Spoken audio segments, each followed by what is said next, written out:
Hey there, happy Transition Thursday, and I'm not in South Georgia, which is where this picture's taken, but I'm back in Vancouver, recovering from a very long trip back from South America.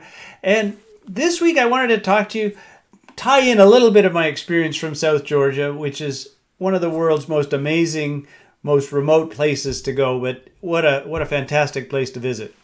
And tie that into some thinking about management planning for next year. So South Georgia, very, very remote, and they're doing their very best to rid themselves of invasive species, of rodents, they even had reindeer that the Norwegian whalers left. They've tried to bring this back to its natural biodiverse state.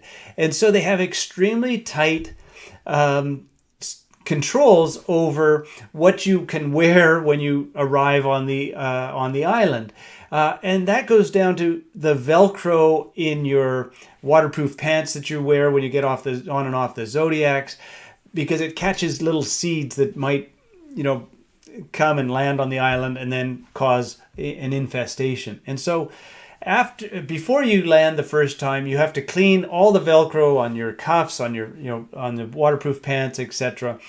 And as you walk through the tufted grass and through the wildlife, you end up with a whole bunch of other dirt and seeds and grass.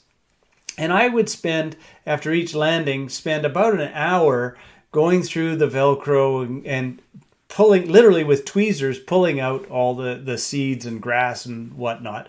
And of course you have to scrub your boots, scrub your pants, and that's for each trip.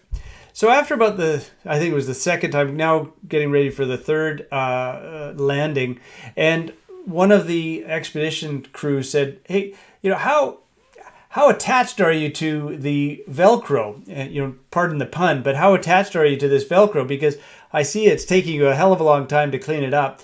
And what if we just pulled it right off?" And so, with very little ceremony, we ripped the Velcro off of my waterproof pants, and I had a zipper anyway to keep it closed, so it wasn't an issue at all. And so I didn't have much to worry about for the next 5, 6, 7 landings that we did on South Georgia.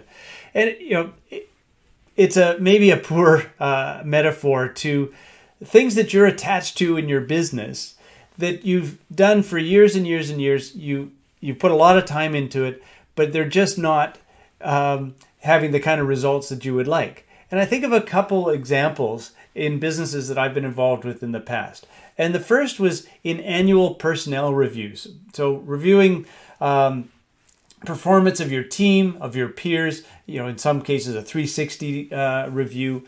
And in one instance in a firm that I worked for, it was a really painful experience. And none of the senior managers in the company seemed to enjoy the process. None of the people you were reviewing enjoyed the process. And quite frankly, I don't think anybody got much value out of it. But it was done year in, year out, because it was always done that way. And I think of another example in monthly management reports that we've seen from businesses that are very heavy on data and not very heavy on information. And I compare that to a very well established or well set up dashboard that really measures the key metrics on a week-to-week, day-to-day, month-to-month basis, however time frame you think is important. Is it time to rip the Velcro off the pants or throw some of these old things that you've done out and start fresh with a new approach?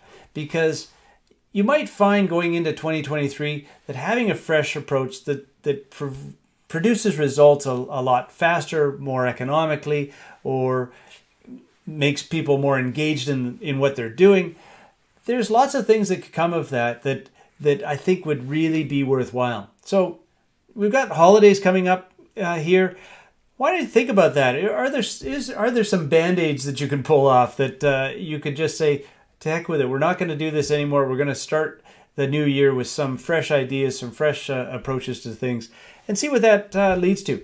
As always, please comment below. I'd love comments. I'd love to get more, and I'd love to hear back from you on any of the topics that I've presented in the past. And if you want to know more about South Georgia, please send me an email or send me a message on LinkedIn. Love to answer any questions you might have, because it is a really, truly magical place.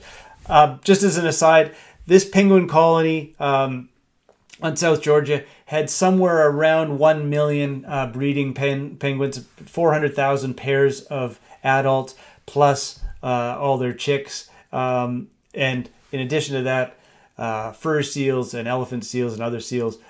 Really an incredible experience. So have a great rest of the week, a great weekend, and I will talk to you next week.